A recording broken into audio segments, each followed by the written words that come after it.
Mario Varela Cardoso. Él es miembro del jurado de enjuiciamiento de magistrados y estos días se estaba eh, enjuiciando a un fiscal, Luis Said, Ajá. ¿verdad? Y este tema tenía mucho protagonismo mediático porque la especulación era que el gen estaba siendo utilizado como garrote o represalia contra el fiscal porque él representó un caso emblemático que llevó a la condena por corrupción de un político que es el hermano del presidente del Congreso, Bachi Núñez. Estamos hablando de Ñoño Núñez, gobernador de Villa Hayes.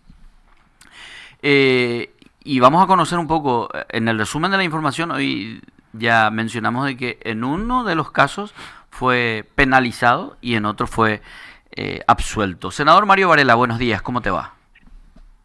Buen día, Cristian, un gusto saludarte a ti, un saludo cordial para ustedes por el Día de la Amistad, a vos, Cristian, a Néstor, todos los compañeros que forman parte de Oviedo Press y por supuesto a la gran audiencia.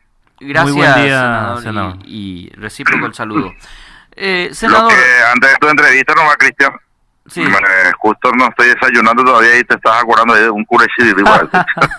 Estira con el clima. La audiencia ahora es quebrantada, ahora es la festeja Ahora el es día de la amistad. quebrantarse, amigo, se distrae en la entrevista. No, ¿sabes qué, gobernador? Estamos nosotros, y te cuento, gobernador te digo, senador, nosotros estamos... Gobernador. Es gobernador, paz gobernador. Nosotros estamos dándole bastante espacio a estos productores que salen con sus propios productos frescos Sí, a las ferias excelente. y hoy estamos un poco mirando todo lo que Maravilloso. ofrecen para el Día de la Amistad. Hay que Bueno, hacerlo. senador, por fin humo blanco, podríamos decir, sobre el caso Luis Said, tanta especulación que hubo de su expulsión, incluso destitución, finalmente termina siendo apercibido por uno de los casos y absuelto en otro. Asimismo, él tenía dos denuncias, dos hechos fácticos que al, al entender de su denunciante configuraban hechos que se encuadraban dentro de lo que se llama mal desempeño. La primera denuncia refiere a una inacción fiscal, es decir, una dilación de la investigación de un caso denunciado por corrupción en Navegación y Puertos, en la Administración de Navegación y Puertos, Sí. que rondaría alrededor de 10.000 millones de guaraníes de perjuicios. Ese es el caso que él está investigando.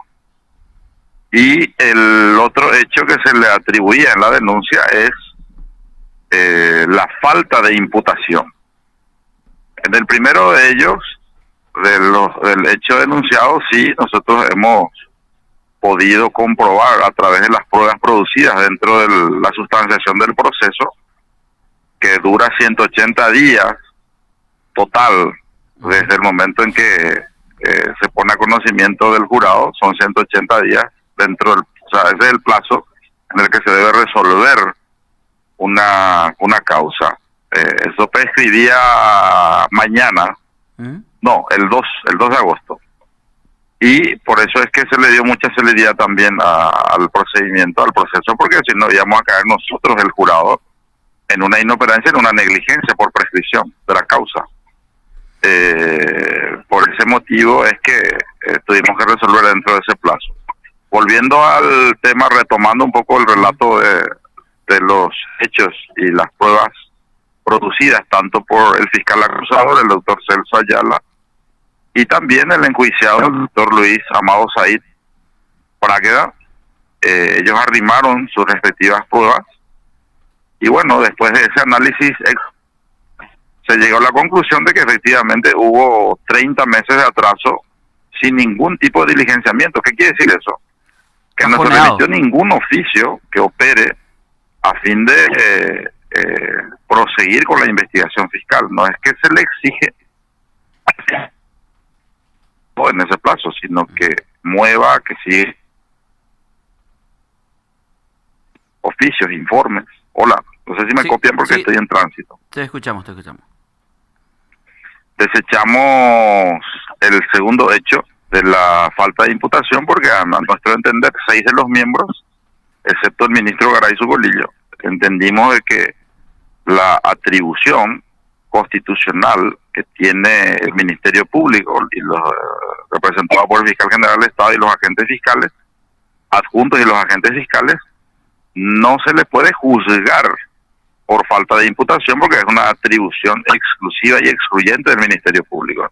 Ningún órgano, ninguna otra institución puede obligar a la Fiscalía a imputar. Por lo tanto, nosotros excluimos el segundo hecho y no lo configuramos dentro del mal desempeño, pero sin embargo era muy evidente por las pruebas objetivas que teníamos de que hubo un importante atraso en la investigación que llevaba adelante el fiscal Said en este tema específico de la investigación que llevaba adelante ahí en Navegación y Puertos.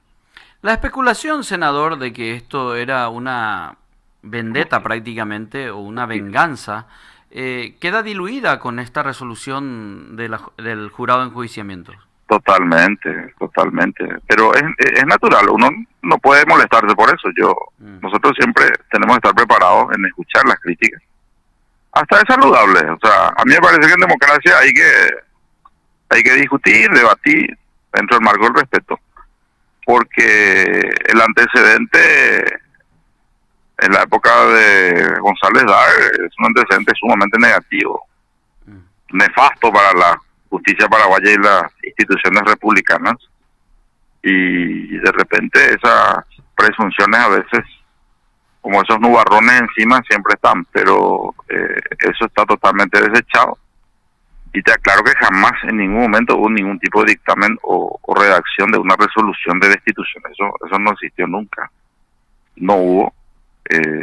Se debatió, se habló, después hablamos entre algunos miembros. Hicimos una evaluación la semana pasada y ninguno hablaba de destitución, honestamente hablando. Y en particular, para no hablar de ni hacerme responsable de toda la colectividad del colegiado, en mi caso particular, yo creo que hay que aclarar siempre eso a la opinión pública. Jamás hubo ningún pedido, nadie me llamó. Yo soy representante del Senado, o sea, en representación del Senado, integro el jurado de enjuiciamiento, y mi presidente en este momento nuestro presidente es Bachi Núñez, que se habla mucho de que su hermano, como fue condenado por este fiscal, era otro expediente, otro caso. Jamás, ni siquiera me mencionó el caso. No fue objeto de controversia en este caso. No, de ninguna manera. E independientemente de ello, senador, esa particularidad tuya individual como miembro del jurado de enjuiciamiento, claro. Es lo que yo puedo garantizar, ¿no? Tampoco yo presumo la buena fe siempre de los demás compañeros también, confío. Pero el rol de juez de jueces, como habitualmente se los llama, doctor, no subyace con esto un mensaje político también. Es cierto, no fue el caso Ñoño Núñez, pero señores fiscales, señores jueces, dejen de joder tanto con nosotros la clase política, porque mira que están ahí y nosotros podemos disponer de ustedes. No digo que sea socavar la democracia, ni mucho menos la justicia, pero ¿no subyace un mensaje detrás de esto, senador? Bueno, yo hago una inversión al planteamiento de la pregunta. Ajá. Supongamos que vos seas imputado, ojalá nunca, ¿verdad? O cualquier otro ciudadano, y pasen 30 meses sin que se haya movido un solo oficio, ni se haya pedido un solo informe, siendo vos inocente en un proceso penal. Uh-huh. ¿Te parece que en esos 30 meses vas a pasar bien? ¿Te parece que la justicia, con esa morosidad y con esa inacción, una justicia que llega tarde, famosa frase de Néstor, vos sabés eso como abogado, la justicia que llega tarde no es justicia? No podés estar sujeto a 3, 4 años dentro de un proceso penal, cuando que vos finalmente sos absuelto, sos sobreseído, y no es justo. Yo creo que tenemos que también hacer ajustes legislativos y quizás en el propio código procesal, de buscar la manera de darle mayor agilidad, o ver si es algo sistemático o estructural, porque también los fiscales dicen no tenemos los elementos para hacer las investigaciones, muchas veces porque no tenemos laboratorio, no tenemos investigadores, no tenemos peritos. Bueno, es un problema estructural, pero definitivamente un atraso, una inacción de 30 meses es mucho. Y además no es un caso bagatelario. No es un caso bagatelario. No es un caso bagatelario. Estamos hablando de plata pública, sí, de 10.000 millones de guaraníes, de la plata de todos los paraguayos, que no sabemos dónde está. Y para eso está el órgano investigador, que es el Ministerio Público, que representa a la sociedad, sí, y debe tomar las acciones correspondientes acorde a los recursos y acorde a lo que la ley le atribuye en la discrecionalidad dentro de la jurisdicción de la investigación penal para dilucidar el hecho. Yo entiendo lo que decís, mi querido Néstor, puede ser también una presunción, pero también tenemos que mirar la contracara de qué es lo que se está debatiendo, qué es lo que se está juzgando. Y bueno, si estructuralmente el Ministerio Público necesita más recursos, tendremos que darle más presupuesto, pero no por eso tiene que ser una excusa para que tengamos una inacción de casi 3 años. La objetividad siempre va a ser un aspecto que va a estar en tela de juicio desde fuera, mirando para el jurado de enjuiciamiento, senador.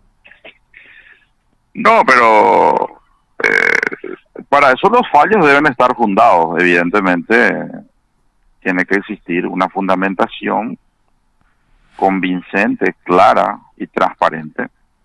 Esa sentencia está a disposición, lógicamente, para quienes quieran leerlo, mirarlo, a fin de poder salir de las dudas desde el punto de vista técnico, y porque como implica también efectos políticos en el sentido de hacer el análisis de si las instituciones funcionan, si las instituciones no están coaccionadas, no están influenciadas o contaminadas de intereses políticos. Es natural también que eso se debata, pero no se puede salir de la objetividad. Yo por lo menos creo que así debe manejarse. Senador, yo tengo mis reservas sobre algunas actuaciones del jurado de enjuiciamientos, pero ayer yo escuché creo que una frase incluso que podría acuñarse para este caso. El hecho de haber llevado a la condena a un político corrupto no te da impunidad para que vos dejes de actuar como corresponde. Yo dije no te da inmunidad, pero tampoco yo extendería, inclusive le agregaría el término impunidad, porque si porque vos le condenaste, eso se felicita. Yo aplaudo y le estrecho la diestra al fiscal Said por haber tenido el coraje de lograr esas condenas, pero eso tampoco le genera inmunidad ni impunidad. Si nosotros vamos a hacer valer esa presunción o ese legajo de corajudo y valiente, entonces yo, agente fiscal, lo que voy a hacer es imputarle a cualquier político, y yo ya soy intocable para siempre. O sea, prácticamente ya voy a tener una inmunidad y una impunidad para que nadie me investigue. Entonces, cualquier fiscal que imputa a un intendente, a un gobernador, a un ministro o a un parlamentario, con esa presunción y con esa premisa, entonces ya no debe ser investigado nunca más. Sí, sí. Es un absurdo. No podemos partir de una premisa absurda dentro de un silogismo aristotélico, partiendo de una falsedad, entonces tu conclusión siempre va a ser falsa. Sí, sí. Senador, por último, el caso Venezuela se va a analizar en una extraordinaria hoy en la Cámara de Senadores. Estoy en camino justamente a las 13 horas. Y te adelanto mi opinión, que es la de todos prácticamente, de los que creemos en la democracia y en la libertad. Lo de Venezuela es una verdadera vergüenza internacional. Yo estoy convencido, hasta que me demuestren lo contrario, que ahí hubo un fraude colosal, una bofetada a la soberanía popular de los hermanos venezolanos, y tiene, gracias a Dios, la solidaridad, por lo menos la solidaridad de los países hermanos del mundo, no solo de América Latina, sino todo el mundo. Lo de Venezuela es inadmisible, estoy observando que las fuerzas públicas se están rebelando contra el régimen. Sí. Y ojalá Maduro, no, él no va a entender, pero de una manera, ojalá no sea por un medio violento, la salida del poder de este hoy ya usurpador Maduro, porque hoy día yo creo que el presidente es Edmundo González Urrutia, que ha sido el ganador en estas elecciones. ¿Puede la comunidad internacional cambiar la realidad impuesta por Maduro el pasado domingo?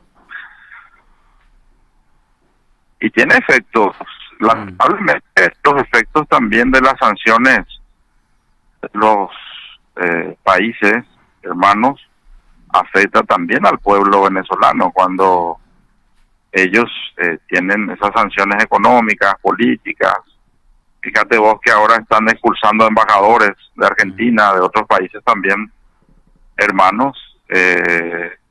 Eso lógicamente descalifica al país económicamente. Las inversiones de ninguna manera van a aterrizar en Venezuela. Tienen acumulado creo que 130.000% de inflación. Imagínate, eso es una locura. No se puede vivir así. El pueblo venezolano está sumido en una pobreza insostenible. Tienen 8 millones de venezolanos fuera de su país, el éxodo más grande de la historia de Venezuela, y está destruyendo Maduro ese hermoso país que es Venezuela. Senador, te agradecemos por tu tiempo, por estas consideraciones. Que tengan buen resto de jornada. Gracias, Cristian. Un saludo cordial y reiterarles mi aprecio, mi deseo de felicidad también a todos quienes están escuchando la programación de este Día de la Amistad. Un abrazo. Mario Varela, hablando claro.